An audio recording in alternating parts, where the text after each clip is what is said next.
আজ নীলষষ্ঠী।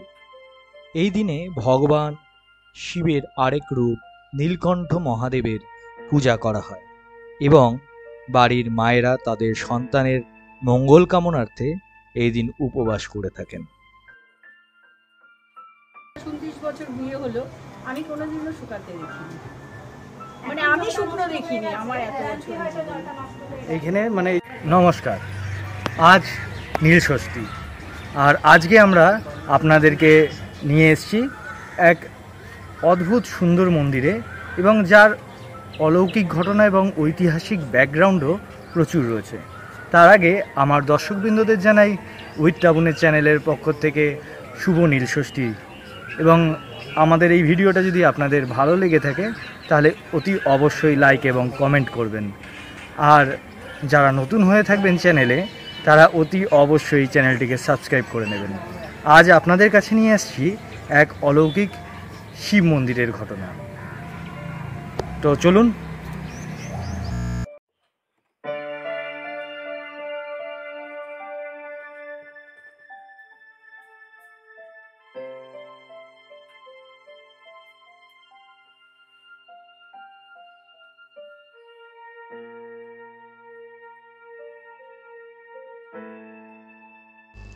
আজ আমরা আপনাদেরকে নিয়ে যাব দমদমের একটি প্রাচীন শিব মন্দির, যার নাম পঞ্চানন বাবার মন্দির। কথিত আছে এটি প্রচুর প্রাচীন মন্দির এবং এখানে যারাই যা মানত করে থাকে তাদের সকল মানত পূর্ণ হয় এবং অতি জাগ্রত মন্দির হিসাবে বিবেচিত করা হয়। এমনকি আমি নিজেও অনেকের সাথে কথা বলেছি এবং আমি তাদেরকে জানতে চেয়েছি এবং তারা প্রত্যেকেই বাবার কাছ থেকে কোনোদিনও খালি হাতে যাননি। বাবা সদা সর্বদা তাদের আপদে বিপদে তাদের সঙ্গে থাকেন, এই কথাই সব সময় তারা বলে থাকেন এবং এই সমস্ত কিছু জানার পরই আমার আগ্রহ বাড়ে এবং আমি চলে যাই এই বাবা পঞ্চাননের মন্দিরে। তবে এই মন্দিরে যাওয়ার আগে আরও দুটি মন্দির আমাদের চোখে পড়ে, আমরা সেই মন্দিরগুলোতেও আপনাদেরকে নিয়ে যাব। এখন আমরা ছুনিবাবুর কালী মন্দির এবং তার পাশেই একটি শিব মন্দিরে এসে উপস্থিত হয়েছি। এই মন্দির দুটি দর্শন করার পর আমরা চলে যাব বাবা পঞ্চাননের মন্দিরে। আর এটা কিভাবে আসবেন আপনারা সেটি আমি এই ভিডিওর শেষের দিকে বলে দেব।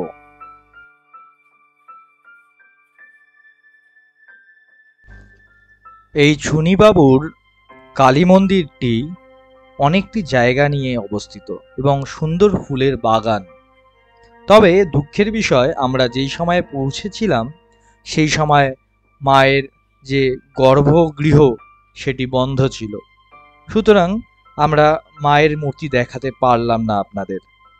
আমরা আর ওখান থেকে 5 মিনিট হাঁটা পথে এবার পৌঁছে গেলাম বাবা পঞ্চাননের মন্দিরে। বাবা পঞ্চাননের মন্দির আসতে হলে সামনেই একটি পুকুর পড়ে। এই পুকুর থেকেই বাবা পঞ্চাননের যে শিবলিঙ্গটি সেটি আবির্ভূত হয়েছিল। আনুমানিক প্রায় 200 বছর আগে এই বাবা পঞ্চাননের মন্দিরে অনেক তান্ত্রিকরা সাধনা করতেন, কিন্তু এই শিবলিঙ্গটি কত বছর আগে এই মন্দিরে স্থাপিত করা হয়েছে সেটি এখনো অজানা। এখন যে আমরা মন্দিরটি দেখতে পাচ্ছি এটি নতুন সংস্করণ করা হয়েছে। এই মন্দিরটি ভগ্নপ্রায় হয়ে গেছিল, তাই তার উপরেই এই নতুন মন্দির স্থাপন করা হয়েছে।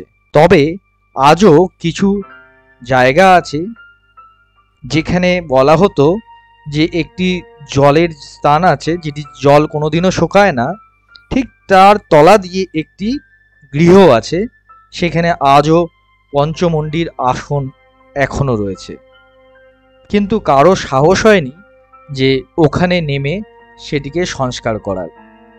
সেই জন্য আজও একই রকম অবস্থায় বিরাজ করছেন সেই পঞ্চমন্ডির আসন এবং তার ওপরেই এই নতুন মন্দির স্থাপন করা হয়েছে। থেকে করলে কি এত সুন্দর মানে যখন মন্দিরটা পুরনো ছিল সেই মন্দির দেখলে নিজেদেরই গা ছমছম করতো। আমার বিয়ের পর থেকে এসে আমি দেখেছি মানে মন্দির দেখলেই গা ছমছম করে।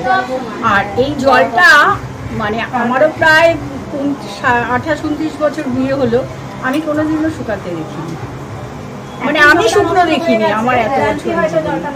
এইখানে মানে এই জলের মধ্যে একটা নিচে আগে কালী মন্দির ছিল, কিন্তু একটা এখনো আছে, ওই দিক দিয়ে পঞ্চমুণ্ডের আসন আছে। আচ্ছা মানে এই শিবের মন্দিরের নিচে একটা ঘর আছে, এই জল দিয়ে কেউ ভোগ রান্না হচ্ছে, বাবার মাথায় ঢালা হতো, ভোগ রান্না হতো, সব হতো। এই গলিটা দিয়ে গিয়ে এই বাদিকে ঘেসেই আরো একটা ঘর আছে। আচ্ছা ওই ঘরের ওখানেই দেখবে এরকম ঢিপি ঢিপি, ও ঘরে কেউ কোনোদিন নাবেনি, না, ওইটাই হচ্ছে আসল জায়গা যেখানে পঞ্চমুণ্ডর আসন আছে। আচ্ছা ওই জায়গাটা মানে কেউ ঘুরতে পারে না, ওখানটাই কি ওইটাই আসল হচ্ছে জায়গা আসল ওটা। আচ্ছা কিন্তু এখন কেউ সংস্কার করছে না, কোনো সংস্কার কেউ করছেও না। অনেকে ভয় পাচ্ছে ঠাকুরের কি করে করব, এই জল এত জলটা কি করব, কি করে আমরা কাজ করব, মিস্ত্রিদের দিয়ে কি করে কাজ করাবো, মানে হাত দিতে ভয় পাচ্ছে যদি কিছু হয়। সবাই তো সবার এটা চিন্তা করে না ক্ষতিটা। এইবার ওই ভেতরটা হাত দিয়ে, মন্দিরটা তো নতুন হয়েছে কিন্তু এটা সংস্করণ হয়নি ভয় পাচ্ছে। মানে আমাদের কমিশনার আছেন, উনিও ভয় পাচ্ছেন ওখানটায় হাত দিতে। মন্দিরটা তো পুরোনো মন্দির, দেখেছো পুরোনো মন্দির? হ্যাঁ হ্যাঁ, সেইটা ভেঙে এটা হয়েছে। হ্যাঁ, এটা ভেঙে এটা হয়েছে। আমি ওটাকে গল্প করেছি। সুচরিতা হচ্ছে ঘর, এই যেখানে ঘরটাই থেকে মা উঠেছিল। এখন দেখো এই ঘরে আমি ছোট থেকে দেখতাম এর ভেতরে জল, আবার এখানে এখন দেখছি জল।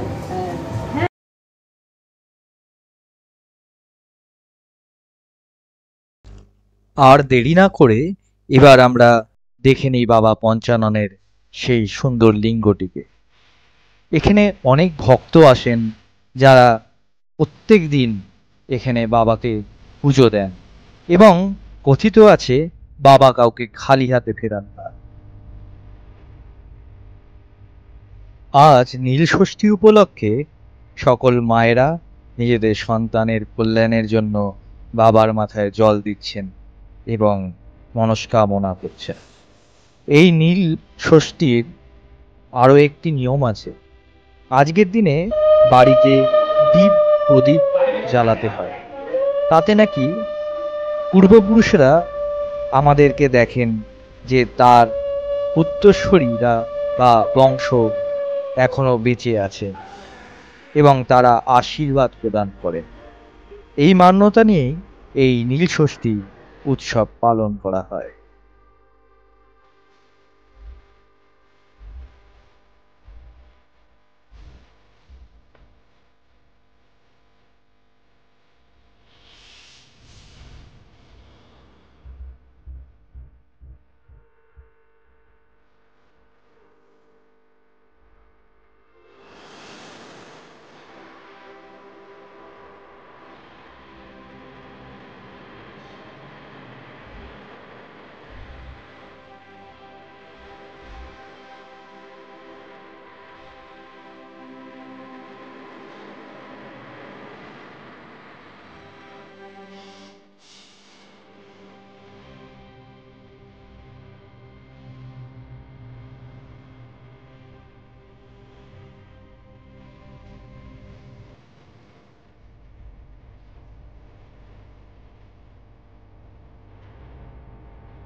এই পুকুর থেকেই, এটা হলো পঞ্চাননতলার পুকুর নামেই বিখ্যাত।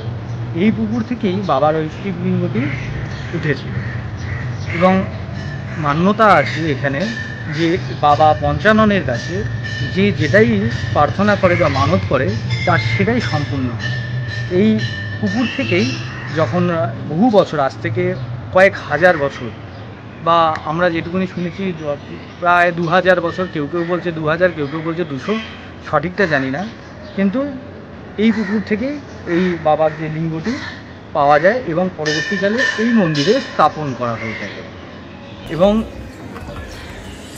এই মন্দিরেই এখন বাঁধিয়ে দেওয়া হয়েছে এবং ওই মন্দির যে স্থাপিত হয় তার নিচে মায়ের পঞ্চমন্দির আসনও ছিল এবং এই মন্দির এর উপরে বাবা শিবের প্রতিষ্ঠা। এখন যদিও এই মন্দিরটা যেটা আমরা দেখালাম সেটা নতুন মন্দির হিসেবে স্থাপিত হতো, পুরনো মন্দিরটি অনেক খারাপ অবস্থা হয়ে গেছিলো, তাই জন্য ওটাকে ভেঙে নতুন করে তৈরি করা হয়েছে। এই পুরনো নতুন মন্দিরটি সংস্কারের কাজ হয়েছে এবং এই পুকুরটিও সংস্কারের কাজ করা হয়েছে। তো এবার কিভাবে আসতে হবে সেটা আপনাদেরকে বলব। আপনারা দমদম স্টেশন থেকে জিটিআর স্টপেজে পায়ে হেঁটেও আসতে পারেন। সেখান থেকে আপনারা টোটো বা অটো পেয়ে যাবেন। সুপুরি বাগানের ভেতর দিয়ে আপনারা বলবেন টোটোওয়ালাকে যেতে, তাহলে চুনিবাবুর কালীবাড়িও দেখতে পাবেন এবং তার সাথে আপনারা যদি বলেন পঞ্চাননতলা বাবার মন্দির যাব, যে কোনো টোটোওয়ালাই আপনাকে নিয়ে আসবে। কিন্তু দমদম স্টেশন থেকে আপনারা ডিরেক্ট কোনো অটো পাবেন না, ওখান দিয়ে টোটোওয়ালাদের সাথে কন্ট্যাক্ট করে রিজার্ভ করে আপনাদেরকে আসতে হবে এই বাবা পঞ্চাননের মন্দিরে। আজকের এই অনুষ্ঠান এখানেই শেষ করছি। বাবা পঞ্চাননের আশীর্বাদ আপনাদের কাছে পৌঁছে যাক এই কামনাই করি এবং আপনাদের আশীর্বাদ সদা সর্বদা এই টাবন চৌধুরী এবং উইথ টাবন চ্যানেলের ওপর বর্ষিত হোক এবং ভালোবাসা বর্ষিত হোক এই কামনাই করি।